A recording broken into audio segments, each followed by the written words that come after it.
It's 6:17 a.m. Um,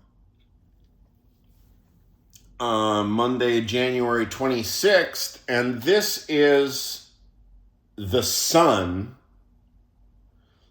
Is The Sun a tabloid outfit? Well,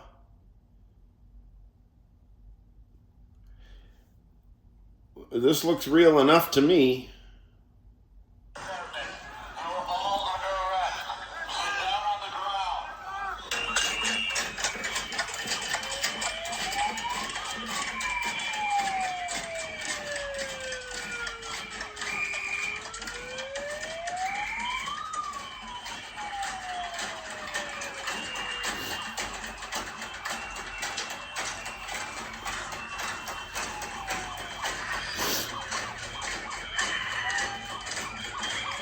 So this is not Kyiv.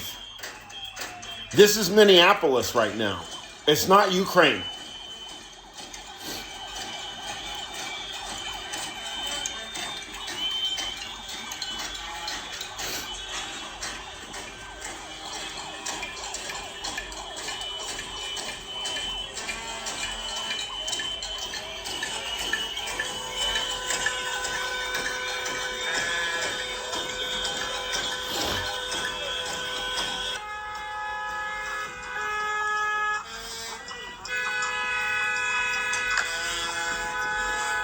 What? Look at this. It's military. Now they're shooting.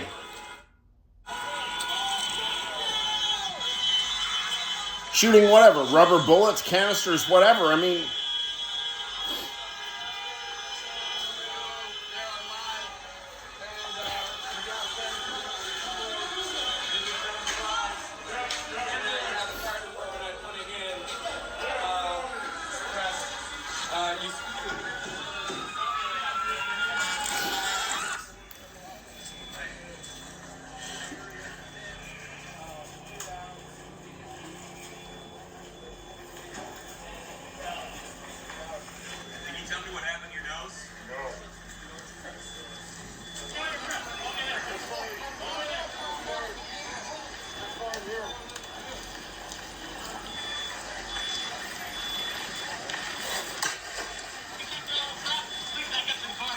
yes, sir. Oh, all the way. Okay. Got it.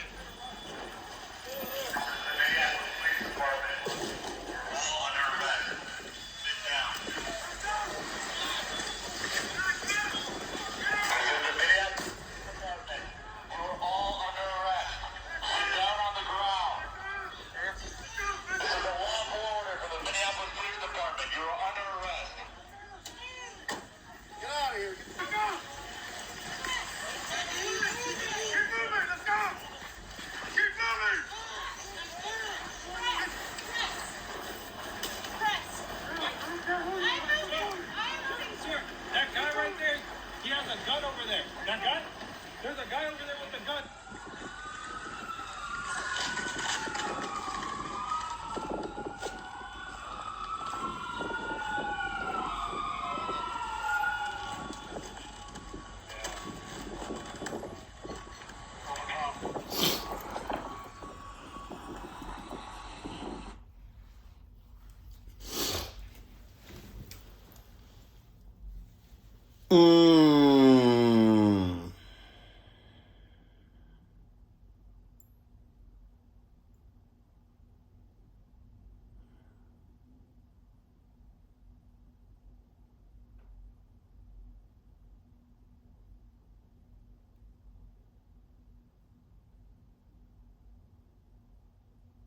My proposition is that it's supposed to be discursive aggression.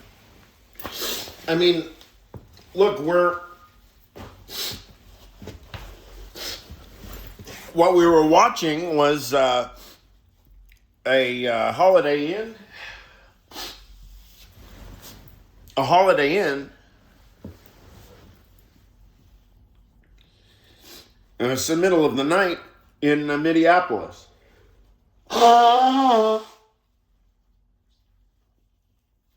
Pardon me. Middle of the night in Minneapolis. And you have protesters on the street making a racket in front of a hotel that it is suspected that some ICE agents are staying.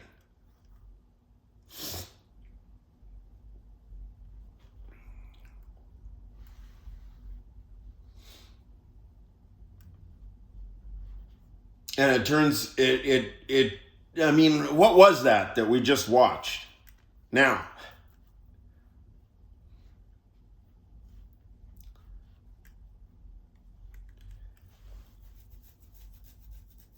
if we want to speak directly,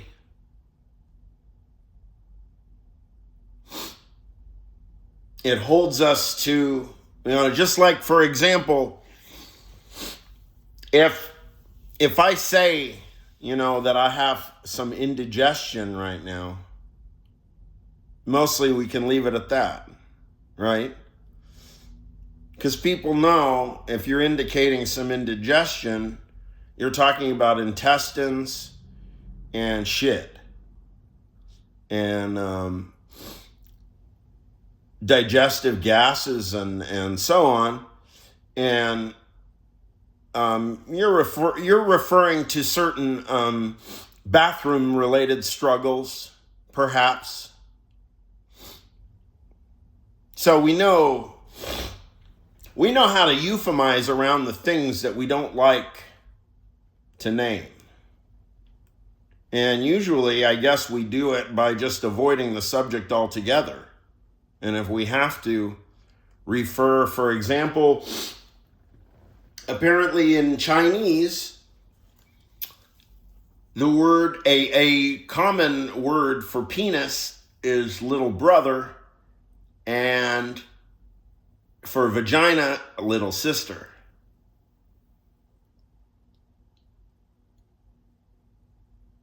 I always thought that was a very dignified way of euphemizing. I don't think that we do that. Certainly, in the language,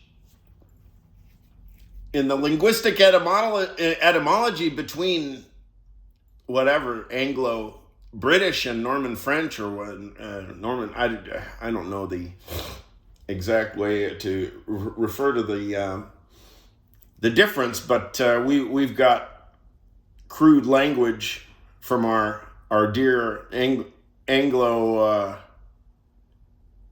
Brits. Piss, shit, cunt, fuck, dick, cock, pussy. I think this is all kind of the vulgar British, isn't it? I mean, no offense. It's our heritage. Yeah, sort of like the difference between using the word beef versus cow. We don't say roast cow. Ooh, the roast cow. What's for dinner tonight? Roast cow.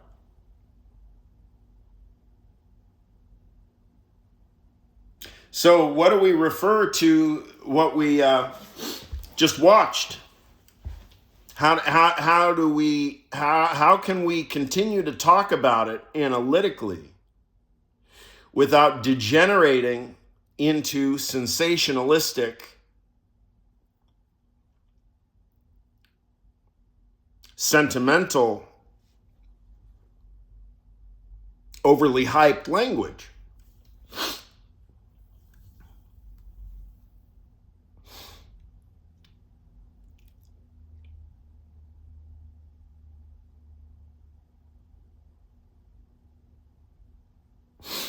The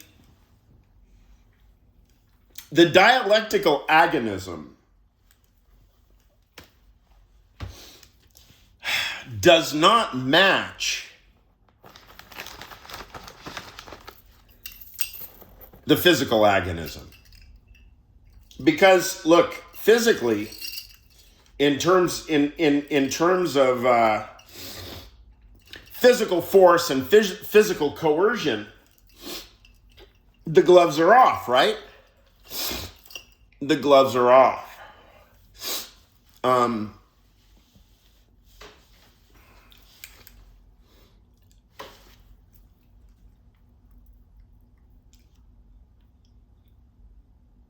All's fair in love and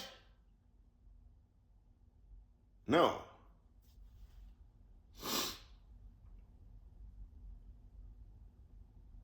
See how easy it is to shift into a rhetorical dimension where you're just slinging mud. The statement all's fair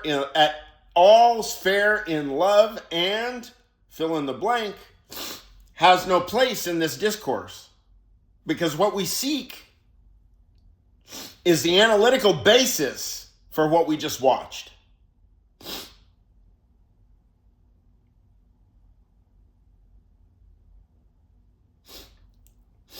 W questions, who, what, when, where, how, why, whatever.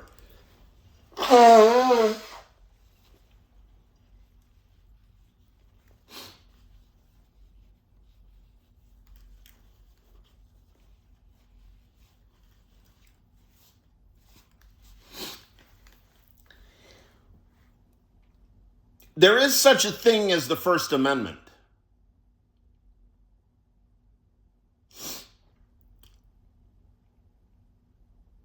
So that means that any fucktard that wants to say whatever the fuck, they can say it, right? Yes. And also, there are no rules about how you respond to whatever the fucktard says. If you don't believe that their discourse is up to the correct standard, pull the plug, walk away, scowl at them. Use 5-year-old language. Teach them their ABCs. Ask them if they know what 7 + 5 equals.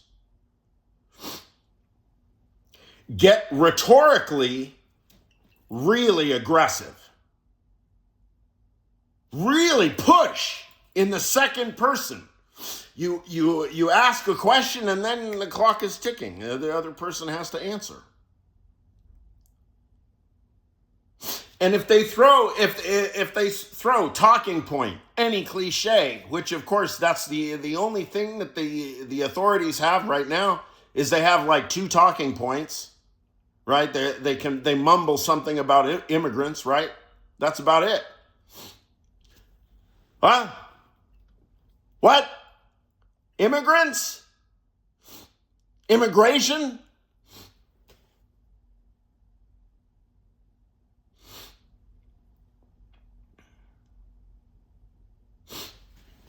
The discourse shall now become ruthlessly scientific. Ruthlessly, analytically scientific. And if you can't if you've not been exposed to science, if you've never read a book written by a PhD,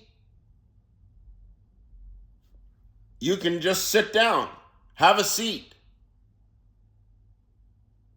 And that is an objective standard that our journalists can hold themselves to. We can start demanding the credentials. Credentials. If you're speaking, do you have the right to speak? You have to send your spokespeople. We don't need to hear from people who are illiterate anymore. The only people that they have is Bannon.